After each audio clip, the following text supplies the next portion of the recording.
বিভিন্ন বাহারি রকমের ফুলের গাছ দিয়ে সজ্জিত করা হয়েছে এবং সেই সাথে সৌন্দর্য বর্ধনের সহযোগিতা করছে সদর উপজেলা কৃষি অফিসার ইসমত জাহান রয়েছে আমাদের।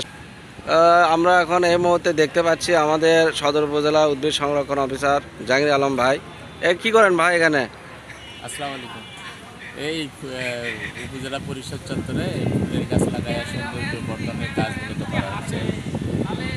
এগুলো যেহেতু প্রত্যেকটা জায়গা অনেক লোকজনের সমাগম হয়, যাতে দেখতে খুব সুন্দর লাগে। আমরা বিভিন্ন ভ্যারাইটি ফুলের গাছের চারা এখানে লাগাচ্ছি। বিশেষ করে অ্যালামন্ডার বেশ কয়েকটা ভ্যারাইটি আছে। এটা হলুদ আছে, লাল আছে, পিঙ্ক কালার আছে, ক্রিম কালার আছে। এছাড়া আছে চেরি, ব্ল্যাক চেরি এবং কিছু লাল চেরি।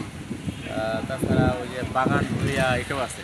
আমরা কিছু জারুলের গাছও লাগাই দিব দিয়ে মানে এখানে আমাদের সুযোগ্য উপজেলা নির্বাহী অফিসার মহোদয় ওনার নির্দেশনা মোতাবেকই মূলত এই ধরনের কাজ চলছে আর কি।